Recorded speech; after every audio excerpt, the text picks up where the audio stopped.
Okay, we're live. I don't know where Leticia went though. I don't know where she went either. I'm still here. I just turned off the video. Oh, okay. Okay. Well, welcome to ELL Chat Book Club, round 17, meta, weeks 1 and 2. Am I? Go ahead. Oh, Sorry. You're fine. You can do the introduction. You're not going to? I thought you turned my mic off. Oh no, I didn't. Oh. Okay. You're still big on my screen, so are you still? I can still hear both of you when you talk. Great. We sure are professionals. Hey guys, Katie Topple usually runs the Hangout chats. I'm Jess Bell. I'm Carlota Holder. And welcome to ELL Chat Book Club round 17, hashtag meta SIOP round. And we have had a great first 2 weeks discussing week 1, I led lesson preparation. And for week 2, I led building background. So we were, Carlota and I both are members of the SIOP advisory panel. And I know we both talked a little bit about how we came to SIOP, but I love talking about how I came to SIOP because I was a content ELA teacher. I was an 8th grade English teacher, and I had a EL co-teacher. You should wave, EL co-teacher. Carlota was we were co-teachers together. And so she's like, hey, I think we need to do that. I want you to come to SIOP training. And so Carlota was my SIOP trainer. And we co-taught together SIOP in 8th grade English class. And we had amazing results. We had the best test scores and the best growth in our school. And I am in the district and have moved to the high school with those kids now. And I'm teaching sheltered 11th and 12th grade. And those kids, like, still, even the gen ed kids want to be back in my room because they love being in a SIOP classroom. They love the interaction. They love being able to talk and read and write, and they just love it. And so it's kind of full circle for me now to be the EL teacher. And then next year I'll be co-teaching in a 10th grade class, and I'll be the EL teacher. So you're going to end up doing what I did. Yeah. With other teachers. What do you think? So going back to like lesson preparation hits on all of the components, right? When you're preparing your lessons, you kind of have to think about all of the other components. When you made that shift from like, there was already things going on in your classroom when I came in that were already SIOP, but like, what was the hardest thing maybe to transition? That's a really good question. We've actually never talked about that before. The hardest thing to transition to SIOP. Well, it certainly was not comprehensible input because I do that all the time. No, it was not comprehensible input. And it wasn't really building background. I'd say for me, it was probably the actual dedicated content and language objectives, like daily. Because I already liked my kids to interact. We already planned for a lot of talking. I already included a lot of building backgrounds and visuals. I think that was the thing that really brought the academic language home for me. And I think that lesson preparation is both a good place to start, but it's also really can be overwhelming because if I'm new to SIOP and I think I can't implement SIOP in my classroom until I can plan for all 8 components, then I'm never going to feel confident enough to start doing SIOP. And so I think like you have to be able to start lesson preparation for the one area you're focusing on at first. Yeah, I would think that for some teachers, the lesson prep component would probably be the hardest. And that's mostly because like the language objectives are really important and they're really hard to write. I mean, like all of us on Twitter this last week when we were doing it, we're like, yes, we still use cheat sheets. I think Jana even said that she still uses like the one in the book as a cheat sheet. Like that's not something that comes easily or natural. So I feel like lesson prep for a teacher that is going to be like a SIOP content class would probably be the hardest transition. So I keep 2 cheat sheets. One is in my lesson plan book, but the second is actually washi taped to my dry erase board, like my whiteboard, so that if I adjust or adjust the way I've changed the verbiage from like when I plan for it and then when I'm actually implementing it, if I need to do any adjustments when I'm actually putting it on the board or typing it on their agenda, like I have a second cheat sheet at the front of the room under the computer in case I want to double check or cross reference it. Yeah, yeah. Leticia, how about you? What was the most challenging for me to shift to SIOP? Yes. So it's been a long time for me since I first came to the SIOP model. So for me, it was the language objectives, because at that time that was still a pretty new concept. This was, gosh, this is quite a while ago, quite a while ago. So yeah, for me, it was the language objectives. And I just remember the shift for me was that my students would go back to their mainstream teachers, and instead of saying we did a worksheet or we wrote on the board, they would say, instead of the task, they would describe the content that they were learning and talk about the language, and saying something like, we used ing verbs, or we wrote about our pumpkins, because that was much more salient in their minds with having it written out explicitly as an objective. Yeah. Was there anything else about lesson prep that was hard for transitioning to the SIOP model? Not for me, honestly. I think, the lesson prep has 6 features. That has more feature than any other component of the SIOP model. I think that can realize that. Yeah.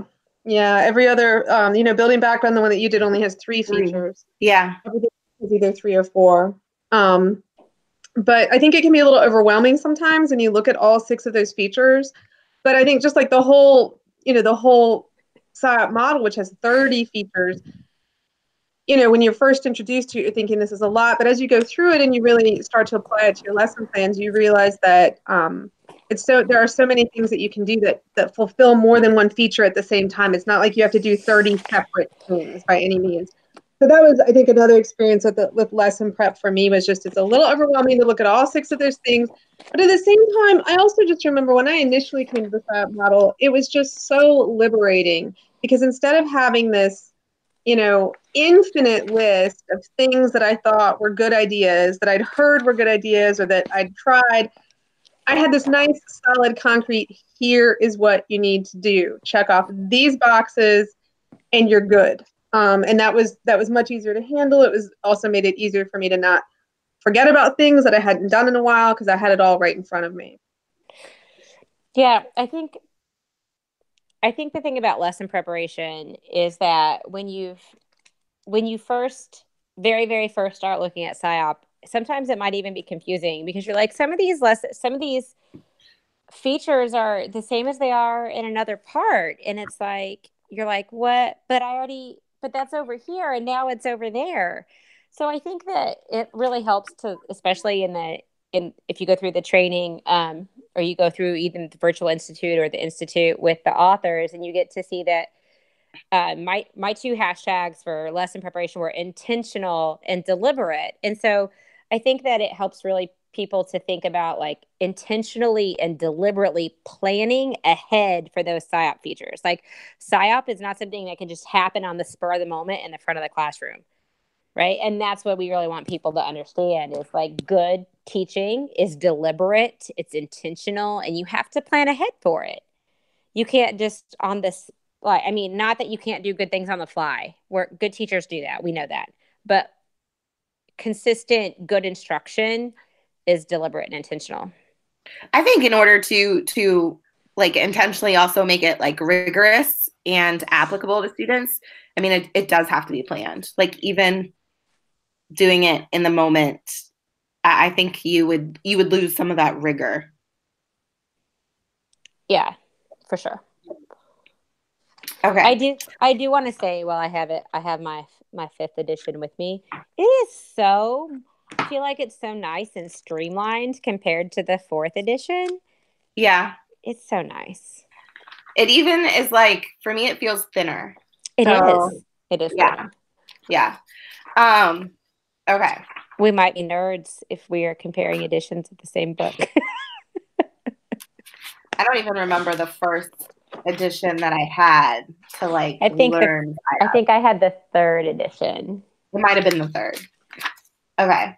Um, so far I've come to the realization that lesson prep has the most components. I had never like considered that before. I just double checked in the table of contents, and she's so right. It Of does. course she's right. But it also makes sense. And I think like you hit it really well in like, yes, there's 6 features and that can be overwhelming. But if you go through SIOP PD or if you go through a virtual institute, you will definitely see how they connect. And really, I think we're hoping even through our ELL Chat book club for these, well, we have 6 more weeks left, that you'll be able to see even those connections. And I didn't intentionally connect to your lesson preparation, Jess, but I feel like there are lots of examples from chapter 3 to connect. So, for example. Well, obviously you have to plan to build background and activate prior knowledge with your students. Yes. But like the one on academic vocabulary, where we were talking about content vocabulary, general academic vocabulary, word parts, roots, and prefixes. Like if you're thinking and planning about those ahead of time, then like you can use some of that as a language objective for your lesson. Yeah, and that should also tie directly to your state standards or your Common Core standards, whichever you use. And so I think that that's a great way of showing like how, and we talk about this all the time, that SIOP isn't one more thing. SIOP isn't something different. SIOP already aligns to what you're doing. So SIOP instruction of academic vocabulary aligns to your practice of teaching academic vocabulary, and it should align to your state standards of academic vocabulary. Yeah. Yeah. And I think of too, like the appropriate content concepts, right? Like if you're thinking about that appropriate content, you're going to try and build background within that content. And I know sometimes we've talked about too, like supplementing some of our curriculum and materials with culturally relevant texts, because a lot of our curriculums don't have that. And you have to pick that out in advance. You have to have that prepped in advance. And that's one of those times when we see that feature again, like in lesson preparation and then again in your chapter. So, yeah. Leticia, what is your favorite thing about component number 2, building background? Oh, my favorite thing about so much of SIOP changes over time.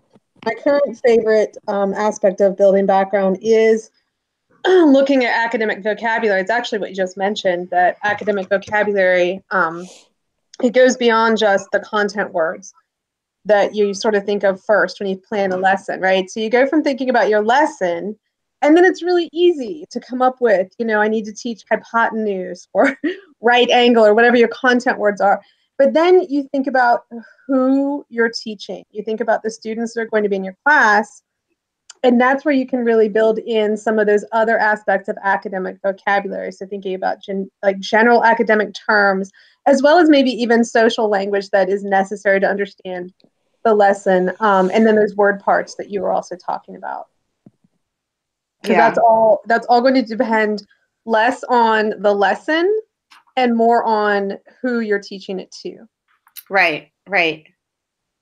Yeah, you get to know your students as well as your content. Yeah. Yep. And with that, ladies, unfortunately, I'm going to have to hop off, but I will watch the rest of this later once it's posted. And good luck for the rest of the evening. Thank you. Thank you. All right. Bye-bye. Okay. What else do you have to say about the building background component, Jess? I think building background is really a chance. We just started talking about knowing your students, but I think building background is one of the true ways that you can differentiate. And so when we talk about differentiation with SIOP, not because let me backpedal for a second. When we talk about accessing appropriate grade level and content standards, we want to make sure that all students are mastering those grade level standards. But building background and like activating prior knowledge is one of the ways that you can differentiate for those kids who have different experiences and who need more things. And so when we look at, well, how do you differentiate if everybody is being held to the same standard? Well, I'm providing additional background for this student. I'm providing the background that this student needs. This student already has background, so we're activating that background to bring to them. Like, so I think it's one of Kind those of ways personalizing it for the that, student right. so It that they is. can be successful with the content. Yeah, for sure. Yeah. I forget what I was gonna say. I also just really like that all of the different text connections that we've all managed to bring between week 1 and week 2 already so far. Because I know I referenced Talk Read Talk Write. I referenced Academic Conversations. I referenced Unlocking English Learners' Potential, and I know you referenced some of those in some of the other books as well.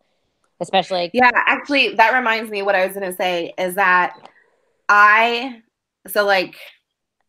this is, I don't know what time, like how many times I've read the text, right? Because I've read it several times before. But since I read Culturally Responsive Teaching in the Brain, and then I read this section, I was like, whoa, like there is so much more in that book that I could have referenced, and making concepts explicitly linked to students' background experiences, as well as linking between past learning and new concepts, that I was just, I mean, I had to like stop myself. But if there's a section, and maybe there's more, and I'll see it as we go through the rest of the components, but if there is a section that goes really well with SIOP, it is this section with culturally responsive teaching in the brain. Again, that was just like one of my favorite books because it's science and you can't like argue science. people try. I know. But that was what I was going to say before, is that like this section, the building background really hit on culturally responsive teaching. And in order to, I think, carry out a really good SIOP lesson, you have to be a culturally responsive teacher. I think you do. And I know that was the book you guys were reading. Like you were in the middle of that when I started joining. Yeah. ELA Chat Book Club. Yeah. And I actually think I read that book twice because I did it with like my staff too. But I think that if there are teachers that are listening, or teachers that are struggling with reaching that background knowledge, that culturally responsive teaching in the brain would be a really good resource to help them. I also know a lot of school districts are pushing like equity and race equity right now, and a lot of some people like are trying to figure out why is this my school district's push? And I think that reading culturally responsive teaching in the brain would really that will really help them understand like why it's so important. Yeah, I think it definitely would. And I think we go back to a lot of times in our tweets too, right? That like this isn't just for EL students. This is for all students. And I think that hits the nail on the head again, with culturally responsive teaching, that this is for all students. But I think that the meta round is perfect because it really does help you, again, reiterate that idea that SIOP isn't one more thing. It aligns to everything that you're doing. And so I had to like stop looking for connections or because everything takes lesson preparation. I'm going to do talk, read, talk, write. Oh, heck yeah, I have to do lesson preparation, right? Yeah. Oh, I'm going to include some of these strategies from Unlocking English Learners' Potential, or I'm going to use some of these anchor charts, or I'm going to use some of these sentence expanding charts, or these strategies, or I'm going to read about how to plan with my team. Well, all of that is lesson preparation, right? I have to do all that in advance. And if you follow me on Twitter, you know I'm a huge proponent of academic conversations. We had another EL department, like a team meeting, and we have a EL teacher this is her first year with us, and she was talking about wanting to increase, she started talking about academic conversations, and she didn't realize it was the name of a book. And I'm like, have you read Academic Conversations by Jeff Swires? And she's like, what are you talking about? And I'm like, there's a book named Academic Conversations. And she's like, really? So I gave her I was like, here's the title. So, but that's one of my big passions, because I feel like at high school, my kids have to be able to communicate effectively, because they're going to be applying for jobs. They're going to be interviewing for jobs. They're going to be talking to customers. They're going to be interviewing for college. And so all of like this takes so much lesson preparation. But it is also reading and writing and responding orally to grade level content text, which is all SIOP. So it really does, this round really does give us the opportunity to see how it really relates to everything. I have that book, but I also bought his K2 one that came out. Yeah. I haven't read it yet. I'm probably not going to read it, because I know. I don't K2. I did have those students in my class fall semester. I had a bunch of students read it, and they had to like present PD at the end of our course, and like they had some really good stuff. And I think one of them even used it for a 4th grade class, but like I was like super impressed. They really love that book. So Academic Conversations, the one that Jess showed, it is good for all grades. I would say after reading it, I thought it was more applicable to upper grades. And he does have another book that is K2 Academic Conversations for lower grades. So those are definitely really great books to get your hands on. I also referenced in my week Talk, Read, Talk, Write by Nancy Motley, which is also really good for increasing your students' academic conversations about what they're reading. This is more of like responding to articles in literature. This is like responding to something that you've read. But this is a great place if the idea of running huge discussions or running Socratic seminars is kind of apprehensive to you. Start with Talk, Read, Talk, Write. I would say start here, because this is a strategy. And then once you feel comfortable with this, I feel like it's easier to bridge into some of the things from here. Cool. I know you're good at those things. That's not what I meant by cool. What else should we talk about? Well, I don't know. I was really hoping we'd have a few Twitter questions. Are there any questions? We don't have any Twitter questions. Obviously, we have a ton of connections to Boosting Achievement by Carol Salva. If you have not read Boosting Achievement, all teachers of all grade levels, of all students, whether or not you know what SIFE students are or newcomers, you should read Boosting Achievement. I think it's really eye-opening for teachers just to look at all students can achieve pretty much anything. Yeah. And I think that's a message that you can take away from that book, even if you don't work with SIFE or newcomer students. Yeah, that reminds me that like I had mentioned that I've heard before some people have said like, oh, like SIOP, I don't recommend you do it with newcomers. I mean, of course, that's not all a newcomer needs, right? Like in an ELA class, a newcomer would definitely benefit from having a SIOP trained teacher and content presented in a SIOP way. Will they need more than that in addition? Of course, right? They're brand new to the country.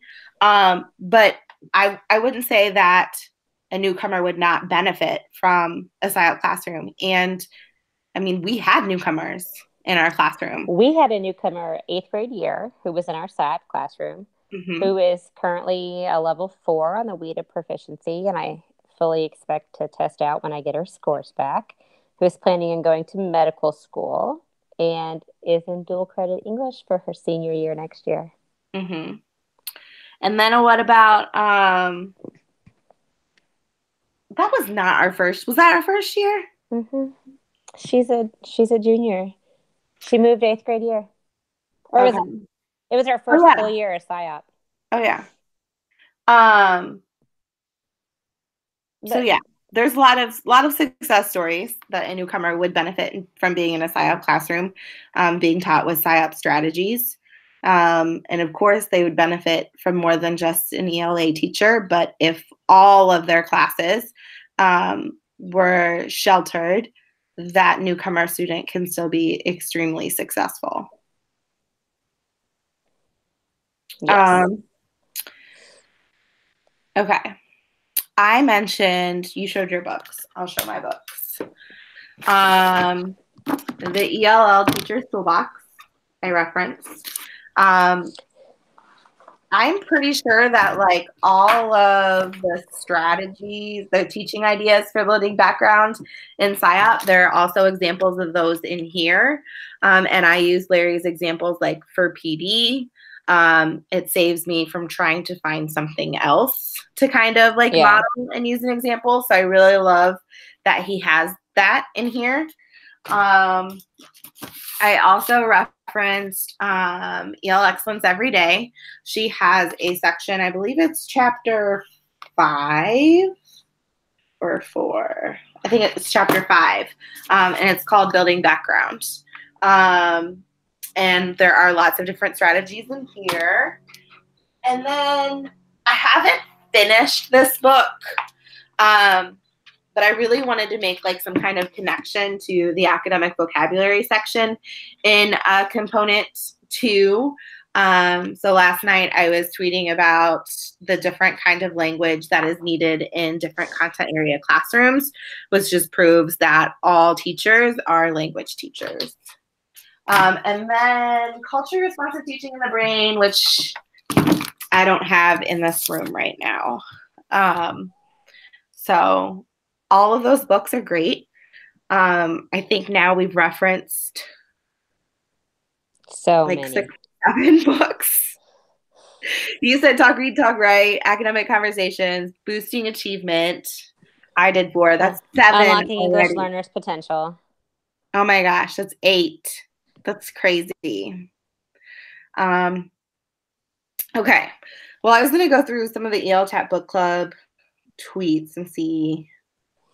I was too. Then I got distracted by the new Corwin book, Breaking Down the Wall, Essential Shifts for English Learner Success. I cannot wait for that book. It has so many of our favorite authors and researchers. It is going to be so good. And you know what? All of them are on Twitter. I bet they would all participate. Oh my gosh, I'm so excited. I'm trying to pre-order it.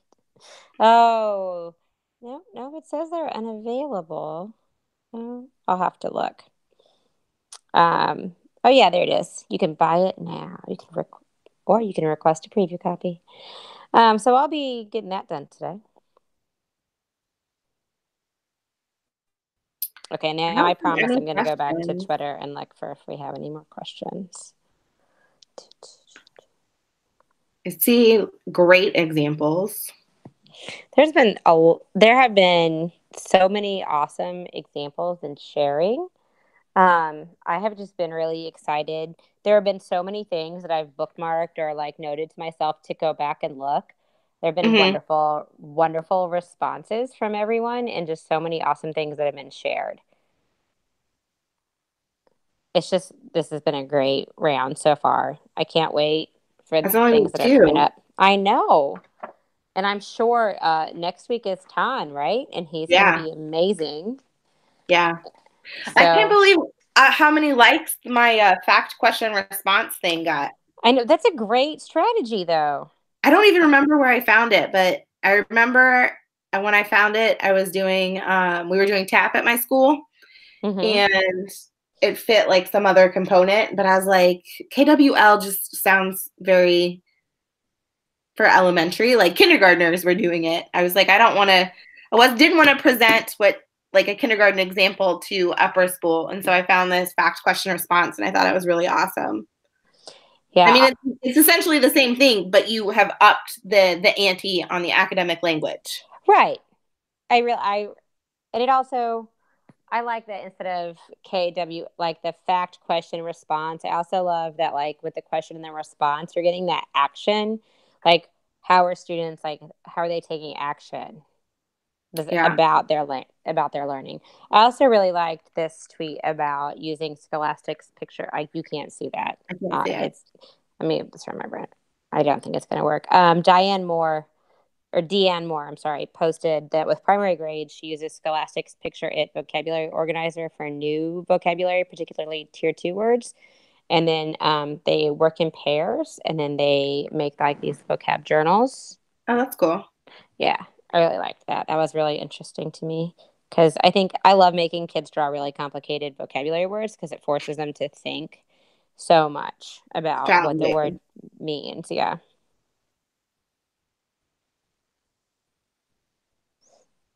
And of course, Michelle Gill has posted some amazing co-planning templates. Yeah. She always has great. If you need somebody to follow that's techie, follow Michelle Gill. She's pretty cool. Oh, there's somebody else who shows CNN 10 like you do. I love CNN 10. Hi, Carla Zeus. You'll never watch this video. We love you. You know what I wanted to say? I couldn't find an example, but this connects to building background about using interactive notebooks would be so easy for teachers to explicitly make connections between past learning and new concepts. So I really hate packets. Packets just drive me crazy. But if one, because students lose them, because you assume that they're responsible and they're still learning. But in interactive notebooks, if they have them and the teacher keeps them in the classroom, they can go back to this page. And maybe it's just because, I co-taught with Mike and he did that. We had notebooks. Do we?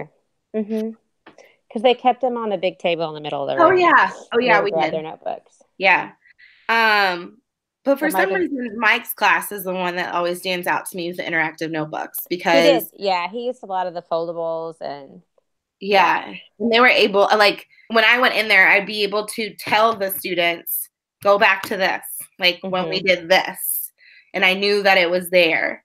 And I think that that's really applicable, especially in like the science, like in social studies and science and math.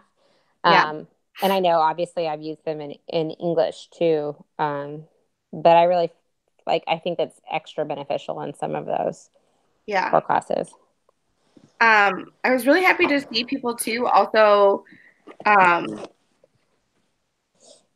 refer to like amplifying. So I think some of the ones for the background, they were talking about like giving more text. And I know sometimes with other teachers, they're like, what? Why would I give them more text if they can't do this, right? And so I saw a lot of that, which made me feel good that there are lots of teachers that are amplifying the instruction by building background with other texts. And I believe in the book, it even says like those texts don't have to be grade level. They could be their reading level and they read them, they understand some of the content, and then they can apply it to the grade level. Right. So it did also occur to me that we can, we could participate in the next chat as well. And so we can always take or leave it open for more questions about week 1 and week 2, since we didn't get a lot of questions in advance. So we could always do that and answer questions again. Well, I don't know if you hear my baby crying, but so let's do that. Let's do an open, and we'll do a tweet too. If you are watching this and you would like to ask some questions or you had something to say, you couldn't make the chat tonight, then just feel free to tweet us about it, or feel free to tweet some questions, and we will be happy to also address 1 and 2 during the next chat. Or I'm sure we'll do a chat, a culminating chat at the end. Yeah, with all of us. So okay, thanks for watching. Katie, I hope this lives up to your expectations. As we butchered the beginning, we totally did. Clearly, we can't work this without you. Katie's the glue that keeps us all together. Yeah, she might be. She definitely is. Well, we will be around the next 6 weeks. You'll hear from us tweeting more from connections through the books, I'm sure. And hopefully we'll go live again with the rest of the team. Thanks for joining us. Bye. Bye, guys.